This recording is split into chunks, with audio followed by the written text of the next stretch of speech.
Gente, 6 minutes, 6 poucos protocolos de interesse do emergencista. Vai ser uma tarefa árdua, mas vamos embora. Eu sou a Thaís, R3 Unifesp. O primeiro, nosso velho conhecido FAST, com o objetivo de detectar líquido livre na cavidade abdominal e na cavidade pericárdica. A gente tem como primeira imagem uma sugestão da onde a gente vai colocar o probe para identificar as janelas. A primeira foto aqui. Gente, não segurem o probe assim, tá? O João fica enfurecido. De jeito feio de segurar, deselegante. Mas a gente tem ali a primeira janela, que é hepato-renal normal, aqui é alterado, embaixo é espleno-renal, e aqui é alterado com líquido livre, então a gente tem FAST positivo nessas duas. Na sequência, a gente tem a segunda janela, que é a subchifoide, que a gente vai buscar especificamente derrame pericárdico, aqui normal e aqui um belo derrame pericárdico. Em seguida, a última janela do FAST, que é a suprapúbica, que a gente pode colocar o probe tanto na longitudinal quanto na transversal. A única imagem normal, sem líquido livre ao redor da bexiga, é a B, o restante tudo com FAST positivo, líquido livre ao redor da bexiga. E aqui a gente tem uma visão longitudinal de uma pelve de uma mulher com líquido livre na cavidade. Na sequência, a gente tem a extensão do FAST segundo o protocolo, que é o EFAST, que é uma sugestão para a gente se guiar para fazer o protocolo, mas a gente pode fazer do jeito que a gente quiser, na verdade. Aqui, duas imagens com líquido livre intratorácico e aqui buscando o landslide, porque o EFAST ele visa exatamente diagnosticar líquido livre não só intraabdominal e na cavidade pericárdica, como também intratorácico e se tem ou não pneumotórax. Aqui a gente tem um landslide ausente.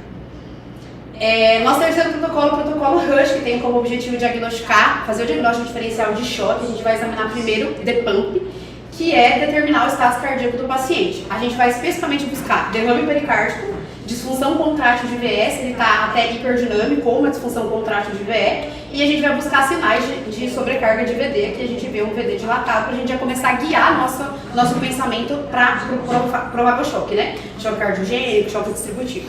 Na sequência, a gente tem que, a parte do detanque, que a gente vai fazer em 3 passos: intravascular, extravascular e o comprometimento do tanque. O primeiro é o intravascular. A gente vai avaliar basicamente veia cava inferior, tá aqui, e veias jugulares. Veias jugulares internas, sempre com o paciente a 30 graus. A gente vai basicamente resumir: se as veias estiverem muito colabadas, o paciente pode estar com choque hipovolêmico. Se elas estiverem muito distendidas e com pouca variabilidade, a gente pode estar diante de um choque cardiogênico ou obstrutivo.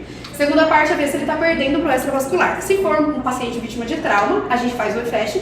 Se não, a gente busca derrames cavitários e pensa já em uma disfunção orgânica. A gente pode ver se o paciente tem derrame pleural, se ele tem ascite, e pensar em um choque cardiogênico, um choque até distributivo, se essa secreção, se esse líquido for um MPM ou uma peritonite. A terceira parte do detanque é avaliar se existe comprometimento do nosso do tanque, realmente, e procurar se tem ou não pneumotórax. Aqui a gente tem um slide também ausente, sugerindo pneumotórax, e a gente pode pensar aí num choque obstrutivo. O terceiro passo, a gente vai examinar DPIPES, que é só a gente procurar eventos vasculares que causem descompensação hemodinâmica do paciente. Primeira parte arterial, segunda venosa. A arterial a gente vai varrer toda a aorta buscando ruptura de aneurisma e dissecção de aorta. E a parte venosa, se a gente tiver na nossa mente um possível choque obstrutivo por TEP, a gente busca sinais de trombose venosa profunda, tanto membro superior, se for o caso, ou membro inferior. Aqui uma sugestão de exame, aqui um exame de POCUS venoso, né?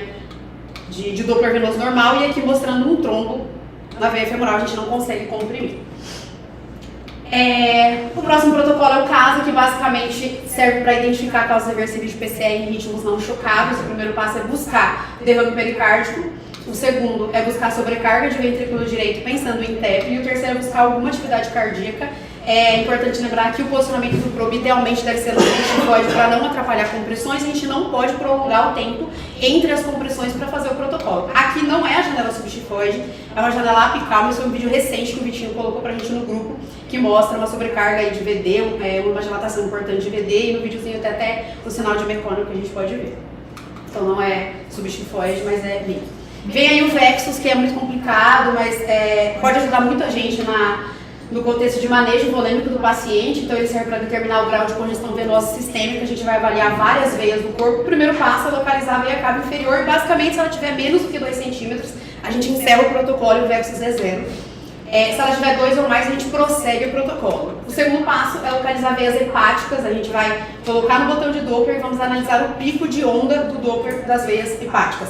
Que normalmente tem esse padrão, sistólico maior que diastólico, e com o aumento da congestão venosa, a gente tem a inversão, a sistólica fica menor que a diastólica, e depois, isso aí, a gente tem até a inversão da parte sistólica numa congestão venosa muito grande.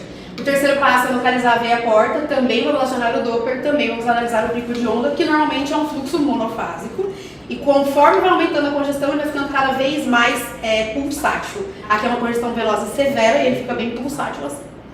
O último passo do Vexus é fazer o Doppler intrarrenal, que é uma partezinha mais complicada. A gente vai tentar localizar vasos interlobares, que são essa partezinha aqui. Normalmente eles vêm juntos, artéria e veias, então a gente fica meio perdido.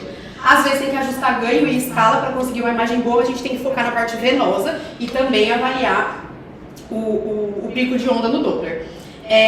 Aqui o fluxo também ele é monofásico, conforme aumenta a congestão venosa, ele vai ficando bifásico até abolir totalmente a fase sistólica. O que a gente faz com tudo isso? Tem a opção da gente escorar aqui no aparelho de instalador, já estou desistir de tudo, porque o Vexus é muito complicado. Ou senão, esse quadrinho aqui resume muito bem, a partir dos nossos achados, a gente consegue graduar a congestão venosa do paciente e manejar melhor a parte volêmica dele. E o último, que é o protocolo Blue, que visa auxiliar a gente no diagnóstico dos 5 casos de insuficiência respiratória aguda, com uma excelente sensibilidade e especificidade, aqui está em cima, mas é uma sensibilidade também acima de 90%. O primeiro passo é a gente identificar os pontos do protocolo, que ele propõe aí 2 pontos superiores, 2 inferiores e 2 mais posterolaterais. A gente coloca a mão dessa forma aqui embaixo da clavícula, no meio excluindo o dedão, no meio da primeira mão é o ponto superior e no meio da mão de baixo é o inferior. Na mesma direção, com a linha axilar posterior, a gente tem o ponto plexo, que a gente vai avaliar mais sinais de consolidação. O segundo passo é buscar o long slide, o terceiro passo é buscar linhas A e B, aqui é B. E aí, o que a gente faz com tudo isso? O Blue propõe um fluxograma, eu não vou explicar todo ele, mas baseado nos nossos achados, a gente categoriza o paciente em perfil A, B, A linha, B linha, A, B, C ou até plex, e aí ele guia a gente nos possíveis diagnósticos. Já acabou o tempo, então eu vou explicar aqui rapidinho, vou explicar só um. Vou dar um exemplo aqui, o paciente com long slide presente, o paciente é insuficiência respiratória, né? Aguda, com long slide presente, somente com linhas A, então ele é classificado como perfil A. A gente pensa que ele pode estar com um TEP, a gente já vai direto fazer exame de trombose, né, de TVP. Se realmente tiver veia trombosada, a gente fecha no TEP.